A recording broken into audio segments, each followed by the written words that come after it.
大家好，今日想同各位同學講下中國古代貨幣嘅歷史，同埋介紹下唔同時期嘅中國貨幣。喺新石器時代，中國已經有以物換物嘅交易，亦都開始出現咗最早嘅自然物貨幣，主要分咗做兩類。第一類係天然物質，例如貝殼、龜殼、皮革、齒角、豬肉等。第二類係生產工具，例如牲畜、糧食、布匹、農具等。而自然物貨幣經發展之後，出現咗真正嘅貨幣，而貝幣係最早嘅貨幣，其後有布幣、刀幣、環錢、蟻幣錢等。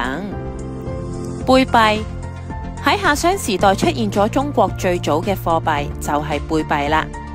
貝幣之所以成為貨幣，因為佢既係象徵住吉祥嘅貴重裝飾物，亦都可以用枚去計數，而且堅固耐久，便於攜帶。中國古代充當貨幣最普遍嘅就係齒貝。貝幣嘅計數單位係個同朋，將貝殼嘅頂部磨出一個孔，用繩穿起嚟，一串10枚就係朋。布幣。布幣最遲喺殷商後期同西周初期就已經存在，佢係由兩種產型農具布、錢演變而嚟嘅。而布幣嘅演變經歷咗原始布、空手布、平手布3個階段，越早者越接近農具嘅原狀，又大又重，而且製作粗糙。越演進呢，就越變到輕巧方便。布幣主要流通喺黃河中游嘅3晉2州地區，相當於而家嘅山西全境同埋河南河北部分地區。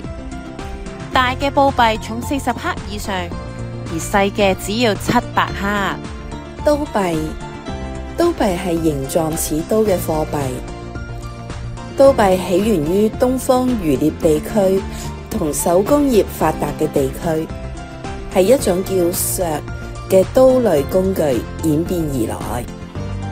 初期嘅刀幣亦都因為與削喺形狀大小同重量上係比較相似嘅，佢哋嘅特點就係柄端有環，可以穿繩，柄身有裂扣。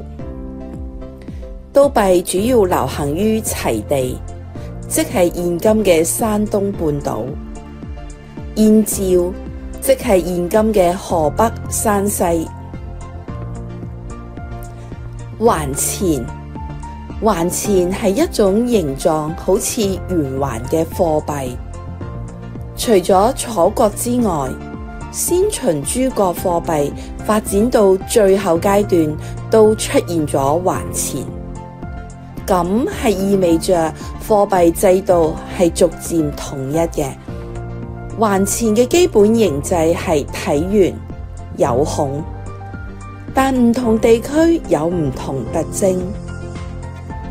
環錢體圓有孔，既唔容易折斷，亦都便於穿索，因此具有易於攜帶同埋清點嘅優點，使用起來亦都比較方便。